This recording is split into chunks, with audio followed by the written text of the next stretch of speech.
Hello मेरे प्यारे बच्चों, क्या हाल चाल। बढ़िया सब। आई होप आप सभी अच्छे होंगे और तैयारी एकदम जबरदस्त चल रही होगी। तो आज के इस वीडियो में बच्चों हम देखने वाले हैं हिंदी का क्वेश्चन पेपर, वो भी रियल वाला। ये 2023 में आया हुआ क्वेश्चन पेपर है, लेकिन बच्चों इसमें हमने कुछ बदलाव किया है, क्योंकि आपको भी पता है कि हिंदी का जो क्वेश्चन पेपर है उसमें थोड़ा बदलाव आपको देखने को मिलेगा। क्या बदलाव है, किस टाइप का क्वेश्चन और नया जुड़ा है, चलिए हम देखते हैं। तो ये हिंदी का क्वेश्चन पेपर है बच्चों, देख रहे होंगे आप। ठीक, यहां पर देख सकते हैं ये आपका सेट नंबर होता है और यहां पर आपको भाई रोल नंबर फीड करना है और यहां पर नाम जलेबी बाई या चिन्ना स्वामी, मुत्तो स्वामी, वेणुगोपाल अय्यर, कुछ भी डाल दीजिए, है ना, जो आपका नाम हो। और उसके बाद बच्चों ये सामान्य हिंदी, आप ईयर भी देख सकते हैं, 2023 का आया हुआ क्वेश्चन पेपर है। और आपके पूर्णांक में बात करें बच्चों 100 नंबर का क्वेश्चन पेपर होगा। बाकी बच्चों आपके यहां पर इंस्ट्रक्शन वगैरह दिए रहेंगे कि भाई 3 घंटे 15 मिनट का क्वेश्चन पेपर होगा और स्टार्टिंग के आपके जो 15 मिनट है आपको पढ़ने के लिए, यानी क्वेश्चन पेपर को ठीक ठाक तरीके से आप पढ़ लीजिए, इसलिए आपको 15 मिनट एक्स्ट्रा मिलते हैं। ठीक, बाकी बच्चों संपूर्ण प्रश्न पत्र जो बोलेगा वो 2 भाग में, खंड का और खंड खा में डिवाइड होगा। ऑलरेडी इसको भी हम बता भी चुके हैं। और all the question are compulsory. ठीक, सारे के सारे क्वेश्चन बच्चों क्या है, अनिवार्य हैं। ठीक, चलिए तो देखते हैं बच्चों किस तरह का क्वेश्चन पेपर आपका होगा। ठीक, किस तरह का क्वेश्चन पेपर आपका होगा, चलिए देख लेते हैं। खंड का के अंतर्गत आपका पहला क्वेश्चन। ठीक, खंड का के अंतर्गत बच्चों पहला क्वेश्चन देखिए। खंड का की शुरुआत हमने बताया कि सबसे पहले क्या होगा, गद्यांश, मतलब जो आपका गद्य, हिंदी गद्य साहित्य का इतिहास से, यानी आपके जो गद्य साहित्य होंगे उससे रिलेटेड आपके बच्चों 5 ऑब्जेक्टिव क्वेश्चन होंगे। ठीक, प्रत्येक क्वेश्चन 1 नंबर कैरी करेगा। तो यहां पर पहला क्वेश्चन है, कह रहा है कि आचरण की सभ्यता निबंध के लेखक कौन है। आचरण की सभ्यता जो निबंध है बच्चों, इसके लेखक कौन है। आपके ऑप्शन है रामचंद्र शुक्ल, महावीर प्रसाद द्विवेदी, अध्यापक पूर्ण सिंह या फिर संपूर्णानंद। तो इसके जो लेखक हैं वो है सरदार पूर्ण सिंह। तो यहां पर नाम जो है वो अध्यापक पूर्ण सिंह करके हैं। तो यही आपका क्या हो जाएगा, राइट आंसर हो जाएगा, यही सही विकल्प हो जाएगा। ठीक, समझ में आया। लेकिन अपने को वहां पर भी जो हमारे पास वहां तो कॉपी होगी, वहां पर अपने को ये लिखना है भाई, खंड का वगैरह डालने के बाद एक का लिखने के बाद बच्चों आपका जो विकल्प, भाई एक का के अंतर्गत जो विकल्प होगा, ठीक, आपको विकल्प यानी ऐसे ऑप्शन आपका दे करके पूरा का पूरा लिखना है सरदार पूर्ण सिंह, सरदार पूर्ण सिंह। तो आपको उस तरह से लिखना है। हालांकि आपको हिंदी का पेपर या फिर कोई भी पेपर हो कैसे लिखना है उस पर भी हम वीडियो लाएंगे, आप परेशान मत रहिए। ठीक है ना, बिल्कुल उसके लिए टेंशन नहीं लेना रसगुल्लों। किस तरह से कॉपी लिखना है उसके बारे में अपन डिस्कस बाद में करेंगे। ठीक, तो ये सही हो जाएगा। क्लियर हो गया। चलिए अब देखते हैं दूसरा वाला। आपका दूसरा क्वेश्चन पेपर, मतलब दूसरा क्वेश्चन जो है वो कह रहा है, ठीक, दूसरा क्वेश्चन की हिंदी, मतलब हिंदी नई चाल में ढली।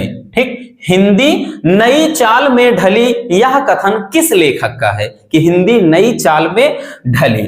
ऑप्शन है बालकृष्ण भट्ट या फिर बद्री नारायण चौधरी, प्रेमघन या फिर भारतेंदु हरिश्चंद्र या फिर महावीर प्रसाद द्विवेदी। तो इसका सही विकल्प क्या होगा बच्चों, ये है भारतेंदु हरिश्चंद्र। ठीक, भारतेंदु हरिश्चंद्र ये है हिंदी नई चाल में ढली। ठीक, रचना की कौन है ये, मतलब अर्थात इन्हीं का कथन है। समझ में आया।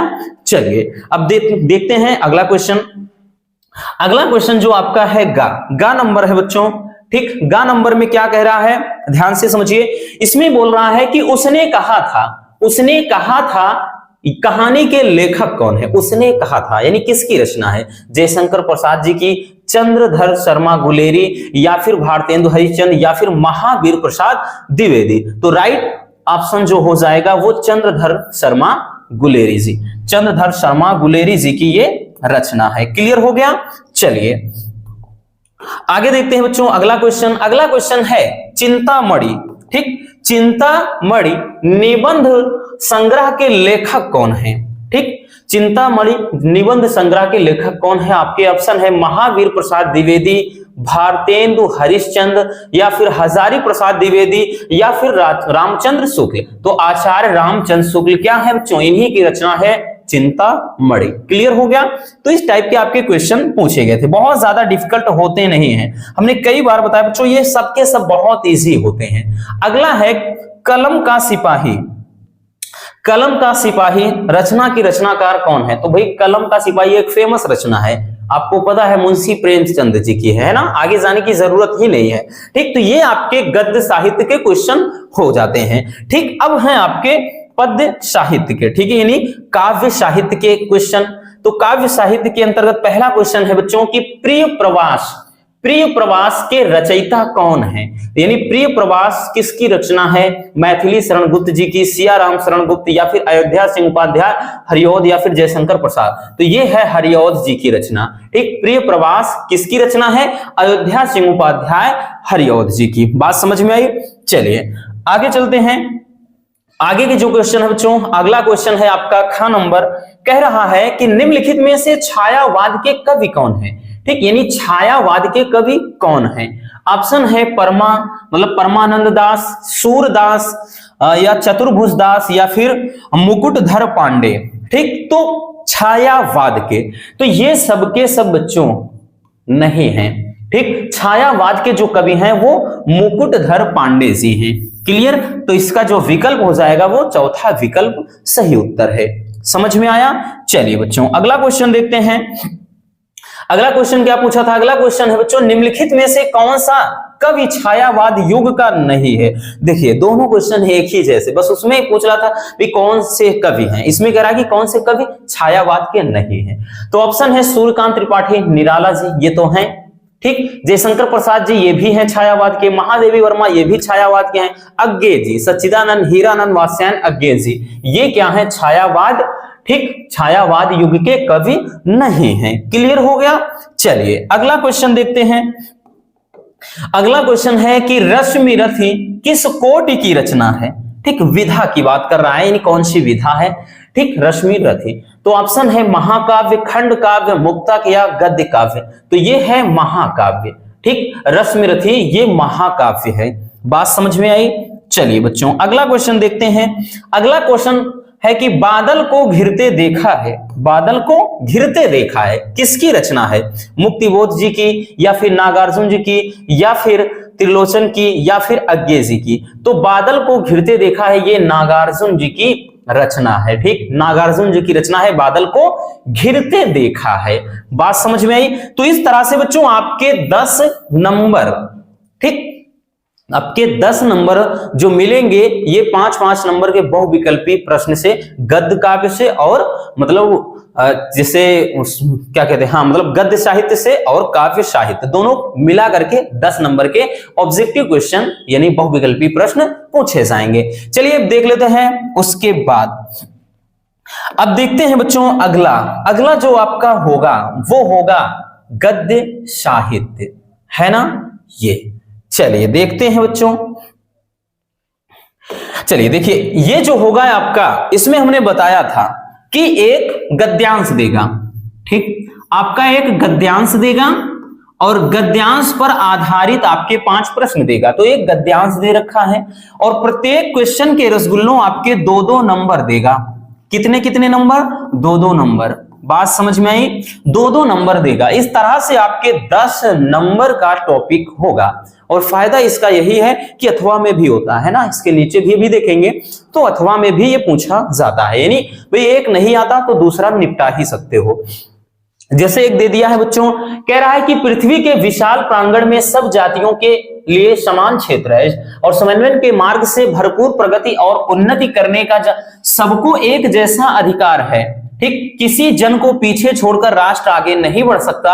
अतएव अर्थात इसलिए राष्ट्र के प्रत्येक अंग की सुध हमें लेनी होगी। राष्ट्र के शरीर के एक भाग में यदि अंधकार और निर्बलता का निवास है तो समग्र राष्ट्र का स्वास्थ्य उतने अंश में असमर्थ रहेगा। अब देखिए इसमें क्वेश्चन क्या दिया है। क्वेश्चन दिया है कि पाठ का शीर्षक एवं लेखक का नाम। तो हमने बताया था बच्चों, आप सबसे पहले लिखेंगे शीर्षक यानी चैप्टर का नाम, चैप्टर का नाम क्या है और उसके अलावा लेखक का नाम। लेखक का नाम। भाई पाठ कौन सा है? राष्ट्र का स्वरूप, पहला ही चैप्टर है, आप सबको पता है। और इसके लेखक कौन है? वासुदेव शरण अग्रवाल जी है। इस तरह से बच्चों, दूसरा है कि राष्ट्र के प्रत्येक अंक की सुध हमें क्यों लेनी चाहिए? सीधी सीधी बात कह रहा है बच्चों कि सुध हमें लेनी चाहिए, अतएव यानी इसलिए, किस लिए? यानी किसी भी जन को पीछे छोड़कर राष्ट्र आगे नहीं बढ़ सकता, इसलिए राष्ट्र के प्रत्येक अंक की सुध यानी खबर हमें लेनी चाहिए। भाई रेखांकित अंश की व्याख्या, तो ये जो रेखांकित अंश है इतनी की व्याख्या आपको करना है। और आगे कह रहा है कि राष्ट्र किसे छोड़कर आगे नहीं बढ़ सकता है, कि भाई तो इसमें बोल रहा है कि कहा गया भाई राष्ट्र के एक अंग में यदि अंधकार हो तो एक मिनट किसे छोड़कर? तो भाई यहां पर समस्त जन को, ठीक है ना। यहां पर कह रहा है कि किसी भी जन को पीछे छोड़कर राष्ट्र आगे नहीं बढ़ सकता। और समन्वयन के मार्ग से क्या प्राप्त हो सकता है? तो भाई समन्वयन के मार्ग से भरपूर प्रगति और उन्नति प्राप्त हो सकती है। बस इतनी सी बात है, मतलब बहुत ही सिंपल होता है, अपने को ज्यादा इस पर वक्त देना है नहीं बच्चों। ज्यादा दिमाग लगाएंगे तो बस दिमाग खराब होगा। क्लियर हो गया? चलिए अब देखते हैं, अथवा में भी एक पूछा है बच्चों, अथवा में भी एक आपका दे दिया है भाई, ठीक, अथवा में एक दे दिया है। तो अथवा में क्या दिया है रसगुल्लों? तो इसमें कह रहा है, कहते हैं दुनिया बड़ी भुलक्कड़ है। देखिए हमने बताया था, इस वाले को बताया है, याद होगा, पहले वाले को भी बताया है, लेकिन इसको तो दो दो बार बता चुके हैं। कहते हैं दुनिया बड़ी भुलक्कड़ है, केवल उतना ही याद रखती है जितने से उसका स्वार्थ सधता है, बाकी को फेंक कर आगे बढ़ जाती है। शायद अशोक से उसका स्वार्थ नहीं सधा, क्यों उसे वह याद रखती? सारा संसार स्वार्थ का अखाड़ा ही तो है। ठीक, देखिए इतना है। कह रहा है कि उपयुक्त गद्यांश, ठीक, के पाठ और लेखक का नाम। तो भाई उसमें भी वही चीज करना है, तो आपको पाठ लिख लेना है और लेखक, तो पाठ और लेखक का नाम बच्चों इस तरह से करके लिख देना है। ठीक, तो यहां पर हमें पता है कि कौन सा है? अशोक के फूल, हजारी प्रसाद द्विवेदी जी की रचना है ना। कौन सा है? अशोक के फूल है और हजारी प्रसाद द्विवेदी जी की रचना। आगे कह रहा है कि रेखांकित अंश की व्याख्या करिए, कि मतलब कहते हैं दुनिया बड़ी भुलक्कड़ है, तो आप लिख सकते हैं, हमने अच्छे से लिखाया है कि इसमें, ठीक, इसमें लेखक ने कहा है कि दुनिया बहुत ही भुलक्कड़ प्रकृति की होती है, यानी दुनिया केवल उन्हीं चीजों को याद रखती है जिनसे उनका काम चलता है, यानी जिस चीज से उसका स्वार्थ चल रहा है, स्वार्थ मतलब जिस चीज में उसका स्वार्थ निकलता है केवल उतना ही याद रखती है, बाकी चीजों को वो फालतू समझती है और उसे भूल जाती है और फिर से अपने कामों में लग जाती है। इस तरह से लिख सकते हैं। ठीक, आगे कह रहा है कि अशोक को विस्मृत करने का आधार किसे माना गया है? तो भाई भूलने का आधार क्या है? सीधी सी बात है बच्चों, स्वार्थ को ही तो भूलने का आधार माना गया है, क्योंकि स्वार्थ की वजह से ही हम चीजों को याद रखते हैं और चीजों को भूलते हैं। ठीक, जहां स्वार्थ है वहां याद रखेंगे, जहां नहीं है उसे हम भूल जाएंगे। आगे कह रहा है बच्चों कि लेखक ने दुनिया का किस तरह का व्यवहार बताया है? तो भाई दुनिया का व्यवहार क्या बताया? कि दुनिया बड़ी ही स्वार्थी है या भुलक्कड़ प्रकृति की है। ठीक, वही चीज, इसका व्यवहार कैसा है? सीधा सीधा दिख रहा है। आगे है कि स्वार्थ का अखाड़ा किसे कहा गया है?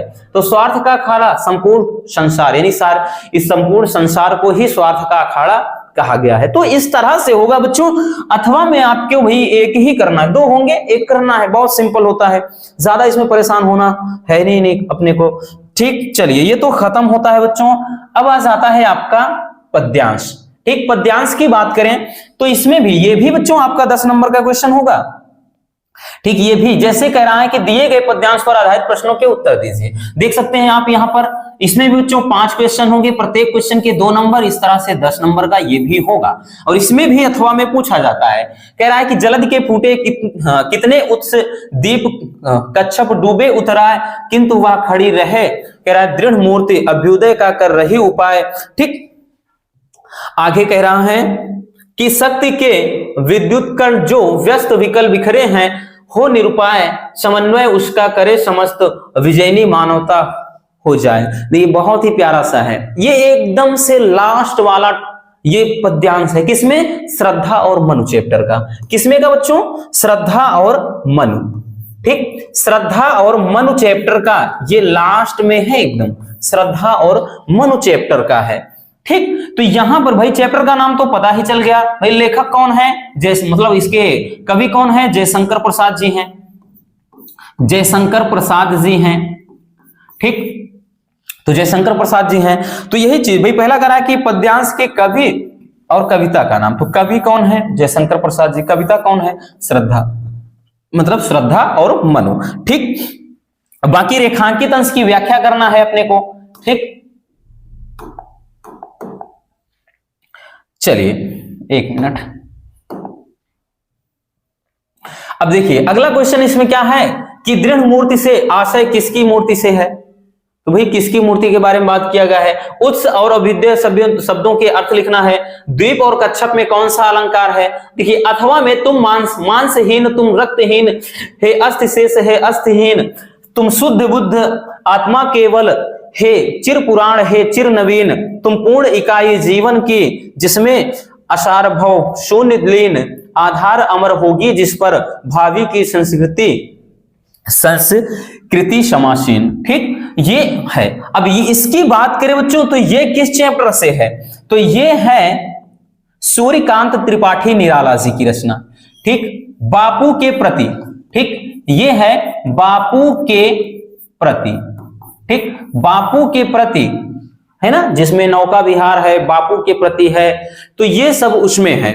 ठीक, तो उस चैप्टर से ये लिया गया है और इससे भी रिलेटेड आपके क्वेश्चन पूछे जाएंगे जो आपको यहां पर नीचे दिख रहे हैं। भाई पद्यांश का शीर्षक और कवि का नाम, बाकी रेखांकित अंश की व्याख्या करना है। तो इस तरह से गद्य और पद्य वाला टॉपिक फिनिश होता है। ठीक, अब उसके बाद आज आते हैं इसमें, देखिए आज आते हैं कि निम्नलिखित में से किसी एक लेखक का साहित्यिक परिचय देते हुए उनकी कृतियों का और अधिकतम शब्द सीमा जो 80 शब्द होगा, ये इसके बारे में याद रखना बच्चों, ये अपने माइंड में रखना, अपने जहन में रखना है, ये चीज ध्यान देना। ऐसा नहीं 250-300 लिखो, नहीं, कोई मतलब नहीं है। अब जिसमें देखिए हमने पहले भी बताया था, जो एक हमने बताया था हिंदी में क्या क्या आपको तैयार करना है, देखिए है ना, वासुदेव शरण अग्रवाल, हजारी प्रसाद द्विवेदी जी, एपीजे अब्दुल कलाम, ये भी काफी ज्यादा इंपॉर्टेंट है टॉपिक। ठीक, अर्थात इनका एपीजे अब्दुल कलाम जी का भी जीवन परिचय बहुत ही इंपॉर्टेंट है। ठीक, शायद हमने करवाया है या नहीं याद भी नहीं है, पिछले ईयर तो करवाया है, अब की बार शायद नहीं करवाया है, बाकी कमेंट आएगा आपका, अगर आता है तो करवा देंगे। क्लियर, चलिए अब आगे देखते हैं बच्चों। ये तो आपका गद्य का हो जाएगा। पद्य की बात करें, पद्य में कौन कौन से हैं भाई? इसमें भी वही अधिकतम शब्द सीमा ध्यान देना है, 80 शब्द, और इसमें अयोध्या सिंह उपाध्याय, हरिओत दे दिया है, जयशंकर प्रसाद जी दे दिया है और अज्ञे जी के बारे में। ठीक, ये चीज तो इसमें भी आप देख सकते हैं। उसके बाद अब आते हैं हम अब आ जाते हैं बच्चों कहानी पे। ठीक, जो छठा क्वेश्चन होगा वो कहानी का होगा। तो कह रहा है कि पंचलाइट अथवा ध्रुव तारा कहानी का सारांश। ठीक, पंचलाइट अथवा ध्रुव तारा कहानी का सारांश और अधिकतम शब्द सीमा इसमें भी। अथवा कह रहा है कि बहादुर कहानी का उद्देश्य लिखिए। देखिए उद्देश्य भी पूछा जाता है और कहानी का सारांश, और हमारे ख्याल से उद्देश्य बहुत ही आसान होता है। उद्देश्य तो आप निपटा सकते हैं 80 शब्द में बहुत अच्छी तरह से, बाकी कहानी का जो सारांश वाली बात होती है ना, उसमें कितना भी शॉर्ट आप लिखेंगे वो 150 से 200 शब्द चला ही जाता है। तो चलिए इसका हम कहानी का सारांश मतलब उद्देश्य, ठीक, जो आपके प्रमुख 2 से 3 कहानियां हैं उनका उद्देश्य सबका हम एक ही वीडियो में बता देंगे। क्लियर हो गया? चलिए अब अगला क्वेश्चन देखते हैं बच्चों। अगला क्वेश्चन कह रहा है कि स्वपठित खंड काव्य के आधार पर किसी एक खंड के एक प्रश्न का उत्तर देना है, और इसमें भी अधिकतम शब्द सीमा 5 नंबर का टॉपिक होगा। तो इसमें आपके खंड का हमने बताया ना, मुक्ति यज्ञ दे सकता है, सत्य की जीत दे सकता है, बाकी आपके देख सकते हैं बच्चों यहां पर क्या है, रश्मि रथी है, ठीक, आलोक वृत्त है, साथ ही साथ यहाँ त्यागपथी है, श्रवण कुमार जी हैं। तो यहां पर ये भाई आपके इलाके में, आपके एरिया में जो चलता है, आपके डिस्ट्रिक्ट में जो चलता है उसी अकॉर्डिंग करना है। अब आते हैं खंड खा की, शुरुआत यहां से खंड खा की हो जाती है, और खंड खा में बच्चों पहला क्वेश्चन होगा 7 नंबर का, क्या होगा, संस्कृत गद्यांश होगा, संदर्भ सहित व्याख्या करना होगा। 2 होंगे, इसमें भी परेशान मत रहना। कह रहा है शकुनी सर्वेशाम मध्य। देखिए इसमें किसके बारे में कहा गया है, तो ये जातक कथा का है, उलोक जातम, ठीक, ये उलोक जातम में है। जब क्या होता है कि उल्लू को वहां पर राज्याभिषेक दिया जाता है तो सब लोग बोल पड़ते हैं कि भाई इसका मुख बिना क्रोधित हुए ही ऐसा है, जब ये क्रोधित होकर के देखेगा हम सब तो एक जैसे तप्त कड़ाही में तिल की भांति यूं ही भस्म हो जाएंगे। तो वो चीज दिया गया है ना, वही चीज। तो यहां पर देखिए ईदृशो राजा में हम ना रोचते, यानी ऐसा राजा हमें बिल्कुल भी पसंद नहीं है। तो उसके बारे में जब उनका राज्याभिषेक हो रहा था ठीक, उल्लू के लिए बात की गई थी। अथवा में देख सकते हैं बच्चों, अथवा में देखिए क्या दिया है, तो अथवा में दिया है रसगुल्लों ये पंचशील सिद्धांत से, ठीक, बौद्ध युगे इयम सिद्धांता, तो ये पंचशील सिद्धांत से है, ठीक। तो दोनों में कोई एक कर सकते हैं। फिर आपका होगा पद्यांश संस्कृत में, ये भी बच्चों 7 नंबर में पूछा जाएगा। तो दिए गए पद्यांश में किसी एक का संदर्भ सहित, इसमें भी अथवा करके 2 देगा। कह रहा है कि परोक्षे कार्यहंतारम प्रत्यक्षे प्रियवादिनम और वर्जते तादृशम मित्रम विषकुंभम पयोमुखम। इसको बताया था कि भाई जो परोक्षे कार्यहंतारम, जो आपके और प्रत्यक्षे प्रियवादिनम, जो सामने मीठा बोल बोलता हो और पीठ पीछे आपका काम बिगाड़ता हो, ठीक, ऐसे मित्र को उसी तरह छोड़ देना चाहिए जैसे, ठीक, विष से भरे हुए और मुख पर दूध लगे, ठीक है ना, कलश को त्याग देते हैं। जैसे कलश में पता चले अंदर पूरा विष है और ऊपर ऐसे व्हाइट व्हाइट केवल दूध की तरह दिख रहा है, तो देखने में लगेगा भाई पूरा का पूरा दूध भरा है लेकिन अंदर जहर है। तो उसी तरह का ऐसे दोस्तों को छोड़ देना चाहिए जो देखने में एकदम अच्छा लगे, ऐसा लगे कि भाई मेरे लिए जान भी दे देंगे, लेकिन पीठ पीछे छुरी, वो क्या है, छुरी की नोक को, उसकी धार को तेज कर रहे हैं कि जैसे ही पाओ अरे दूं, ठीक। तो ऐसे मित्र को छोड़ देना चाहिए। आगे कह रहा है कि वज्रादपि कठोरानि मृदूनि कुसुमादपि लोकोत्तराणाम चेतांसी, कहां गए भाई, हाँ, को ना विज्ञातु मरहति। तो इसमें ये बोल रहा है बच्चों के जो दिव्य पुरुष होते हैं, अलौकिक पुरुष, या जिनको असाधारण पुरुष बोलते हैं, उनके वज्र से भी कठोर और पुष्प से भी कोमल, ठीक, मन को कौन जान सकता है, ठीक, ये चीज। तो यहां पर आपके ये इस तरह से 2 हो जाएंगे और प्रत्येक 7 नंबर का पूछा जाएगा, ये हमने बता ही दिया है। क्लियर। चलिए अब उसके बाद 9 नंबर में क्या क्वेश्चन होगा, तो 9 नंबर में यहां से शुरुआत थोड़ा मजेदार क्वेश्चन की होती है। मजेदार क्वेश्चन की इसलिए बच्चों क्योंकि ये सब बस थोड़ा फटाक से इनका आंसर देते चलना है। कह रहा है कि निम्नलिखित मुहावरों में से किसी एक का अर्थ लिखकर के वाक्य प्रयोग करना है। 2 नंबर का क्वेश्चन होगा। जले पर नमक छिड़कना, तो इसका भाई अर्थ लिखना है आपको।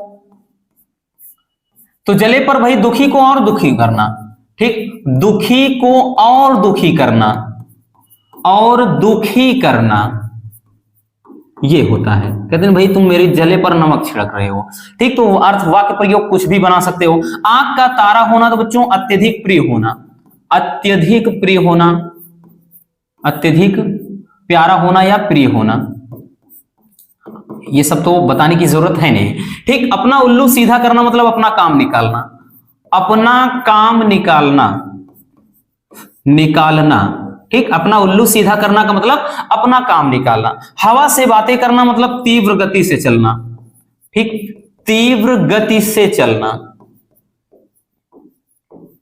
ये सब बता चुके हैं। ये सब अर्थ हो जाते हैं। वाक्य प्रयोग में तो भाई आप लिख सकते हो, ठीक, बाबा भारती का घोड़ा हवा से बातें करता था, है ना। बाबा भारती याद है कि नहीं कहानी, आपने बहुत पहले, आप जो प्राइमरी में रहे होंगे तो आपने पढ़ा होगा, ठीक। तो ये चीज होता है, ठीक है ना। चलिए अगला जो क्वेश्चन होगा बच्चों 10 नंबर में, ये आपका 9 नंबर में आपका होगा निबंध, सॉरी मतलब ये आपका पूछा जाएगा मुहावरा।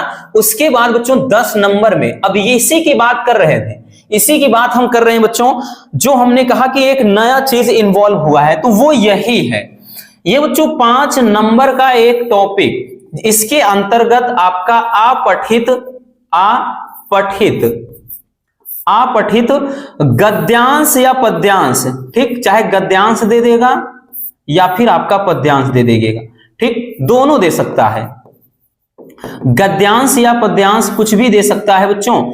अब इसमें देखिए यहां पर गद्यांश भी दे सकता है, पद्यांश, अपठित, और 5 नंबर का क्वेश्चन होगा। इसको किसके जगह पूछा गया है, तो ये दिया रहेगा संधि विच्छेद और जो विभक्ति और वचन वाले क्वेश्चन पूछे जाते थे, ठीक। 3, 2, 5 नंबर के आते थे, 3 नंबर का संधि विच्छेद और 2 नंबर विभक्ति वचन, उसी के स्थान पर ये दे दिया है। तो अब की बार तो भाई पूरा 100 में 100 मारने के लिए तैयार हो जाओ, ठीक। 100 आउट ऑफ 100 फोड़कर आना है रसगुल्लों, इसमें कोई 2 राय नहीं है। करोगे आप चीज, ये चीज आप करोगे, ठीक। जैसे अब जैसे यहां पर देख सकते हैं, ये चीज एक दे दिया है पठित गद्यांश, ठीक, कि चलना मनुष्य का स्वभाव है, पानी भी चलता है, हवा भी चलती है, समय भी चलता है, मनुष्य भी चलता है। प्राचीन समय में एक स्थान से दूसरे स्थान पर पहुंचने के लिए मनुष्य मीलों पैदल यात्रा ठीक करता था। तो ये वाला हमने बताया है ना, जो पालकी वाली बात की जाए, ये पैसेज ही ये पूरा का पूरा गद्यांश बताया है बच्चों, ठीक। और यहां पर आप देख सकते हैं ये देगा और इससे रिलेटेड आपके 3 प्रश्न देगा कि चलना किस किस का स्वभाव है, तो भाई ऊपर ही दे रहा है कि मनुष्य भी चलता है, पानी भी चलता है, हवा भी चलता है, समय भी चलता है, तो भाई चलना सबका स्वभाव है यहाँ पर। और पालकियों का प्रयोग किसके लिए होता था, तो यहाँ पर हमने देखो कि कह रहा है कि भाई फिर पालकियों का प्रयोग किया जाने लगा। किसके लिए? इन्हें 4 लोग उठाते थे, मगर रास्ते में ही इन्हीं जो लोगों मतलब जो नई नवेली दुल्हन होती थी ना, तो उनके यहाँ पर लिखा ना, पालकियों का प्रयोग स्त्रियों के लिए किया जाता था। तो आप जो भी पूछा है उसी के अकॉर्डिंग लिखिए बस। किसके कारण मनुष्य की यात्रा सुगम हो गई, तो भाई किसके कारण सुगम हो गई, तो जब से कहा गया भाई, तो हाँ, पहिए के आविष्कार ने मनुष्य का जीवन ही बदल दिया। जब पहिए का आविष्कार हुआ तो मनुष्य का जीवन ही बदल गया। इसके आविष्कार से सर्वप्रथम बैलगाड़ी द्वारा यात्रा सुगम और सस्ती होने लगी, ठीक। तो यहां पर बैलगाड़ी के द्वारा, ठीक, जो बैलगाड़ी के द्वारा यात्रा क्या है, सस्ती हो गई, मतलब सुगम हो गई। अथवा में इसमें भी वही सीन है, अथवा में भी एक देगा, तो भाई चाहे जो करो, अथवा में भी दे दिया है, तो इसमें भी रिलेटेड 3 क्वेश्चन है। और देख सकते हैं आप 5 नंबर का क्वेश्चन बनेगा इस तरह से। तो ये आपके 10वें क्वेश्चन के अंतर्गत ये पूछा जाएगा, 5 नंबर का एक क्वेश्चन। फिर आते हैं 11वें टॉपिक पर। जो 11वां क्वेश्चन होगा रसगुल्लों, वो किसका होगा? 11वां होगा कि निम्नलिखित शुद्ध युग्मों का सही अर्थ चयन करके लिखिए। अविराम और अभिराम, तो इसको कई बार बता चुके। अविराम और अभिराम, अविराम का मतलब बिना रुकावट के, ठीक, बिना विराम के। अभिराम का मतलब सुंदर, तो लगातार और रुचिकर होगा नहीं, बिना रोक के और सुंदर, तो यही हो जाएगा, ठीक। आगे जाने की जरूरत है ही नहीं, तो बिना रोक के और सुंदर। अविराम का मतलब बिना रोक के, अभिराम का मतलब सुंदर, ठीक। चलिए, हो गया। अब आते हैं अगले क्वेश्चन पर। अगला क्वेश्चन कह रहा है कि विहग और विहंग, विहग और विहंग में क्या अंतर है थोड़ा देखिए। पक्षी और बालक, पक्षी और तोता, पक्षी और आकाश, आकाश और पक्षी। विहंग का मतलब तो होता है पक्षी, तो भाई इधर किसी में पक्षी है, ये है पक्षी, और विहंग का मतलब आकाश, मिल गया। तो यही क्या हो जाएगा, राइट आंसर हो जाएगा, आकाश और पक्षी, यही इसका सही विकल्प हो जाएगा। क्लियर? चलिए बच्चों, अगला क्वेश्चन देखते हैं हम। अगला क्वेश्चन कह रहा है कि निम्नलिखित शब्दों में से किसी एक शब्द के 2 अर्थ लिखिए, ठीक, किसी एक के 2 अर्थ लिखना है। जैसे सीखा, तो भाई सीखा का लिखना है। सीखा का मतलब क्या होता है, चोटी होता है, ठीक, चोटी होता है। सीखा का मतलब ऊंचाई होता है, चोटी हो गया, ऊंचाई हो गया, ठीक। तो इस तरह से लिख सकते हैं, ठीक। सीखा को शिखर भी लिख सकते हैं। तो आपको केवल भाई किसी एक का याद रखना, किसी एक के 2 लिख देना है, बस काम खत्म। इतने आपके 3 से 4 दिए रहेंगे, ये तो भाई एकदम आसान होते हैं। यूं समझिए जिसने नहीं पढ़ा वो भी कर लेता है इसको। पूत का मतलब क्या होता है बच्चों, पुत्र होता है, पुत्र होता है, बेटा होता है, ठीक। और उसके बाद मतलब पुत्र होता है, बेटा होता है, और भी क्या लिख सकते हैं, ठीक, और याद नहीं आ रहा, खैर 2 ही समझिए। पक्ष, पक्ष का मतलब होता है बच्चों, तो पक्ष का मतलब होता है एक तो पार्टी भी हो जाता है। पक्ष का मतलब होता है पार्टी, पार्टी का मतलब एक होता है और, ठीक, कहते ना तुम किसके पक्ष में हो, किसकी ओर हो, तो ये और भी होता है पक्ष। और पक्ष का मतलब एक 15 दिन का समय भी होता है, 15 दिन का समय, 15 दिन का समय भी, उसको भी कहते हैं पक्ष। तो ये होता है कांड, कांड का मतलब होता है घटना, कांड का मतलब घटना। कांड कहते हैं ना यार, कांड हो गया, एक घटना घट गई, तो कांड का मतलब घटना हो गया। कांड का मतलब होता है काम भी होता है, ठीक। और कांड का मतलब और भी हम इसको बोल सकते हैं, ठीक। खैर इतना रखिए, दिमाग में इस टाइम नहीं है तो भाई दिमाग चलाने की जरूरत है नहीं। किसी एक, भाई आपको 3 से 4 दिए रहेंगे तो आपका किसी एक का 2 ही अर्थ लिखना है, इतना याद रखना, ठीक। तो ये 3 से लिखने की जरूरत है नहीं, याद भी है बच्चों तब भी नहीं लिखना है। 2 कहा है तो 2 ही लिखना, इतना याद रखना, ठीक। ज्यादा लालच मत करना कि भाई मुझे तो याद है मैं तो 3 लिख सकता हूं, नहीं, नंबर समझिए कट जाएगा, फिर तो वही बाद में रोओगे। अगला है कि निम्नलिखित वाक्यांशों के लिए एक शब्द, मतलब एक सही शब्द का चयन करके लिखिए। रास्ता दिखाने वाला, तो दूरदर्शी। रास्ता दिखाने वाले को क्या कहेंगे? दूरदर्शी कहेंगे, अगला विकल्प इधर है, या समदर्शक कहेंगे, या मार्गदर्शक कहेंगे, या फिर प्रियदर्शी कहेंगे। तो भाई रास्ता दिखाने वाला तो मार्गदर्शक होता है, तो यही विकल्प सही हो जाएगा। ठीक, ये हो जाएगा। अगला देखिए क्या कह रहा है, कह रहा है कि जिसका कोई अंत ही ना हो। तो भाई जिसका कोई अंत ना हो अनंत होता है, असीम, अनंत, परम, विस्तृत, तो अनंत। जिसका कोई अंत ही ना हो अनंत है। ठीक, वो क्या है? अनंत है। ठीक है, चलिए तो ये हो जाएगा आपका। घ में देखते हैं बच्चों क्या कह रहा है, कह रहा है कि निम्नलिखित में से किन्हीं दो वाक्यों को शुद्ध करके लिखना है। 2 नंबर आपके जेब में। श्याम और मोहन बात कर रहा है, तो भाई बताने की जरूरत है नहीं कि गलती कहां है ना? बात कर रहा है, नहीं समझ गए ना? तो बात कर रहे होगा कि कर रहा होगा, आपको पता है। प्रधानमंत्री जी ने हस्ताक्षर कर दिया। ठीक, तो क्या होना चाहिए बताइएगा, मतलब क्या बोल रहे हैं? प्रधानमंत्री, प्रधानाचार्य।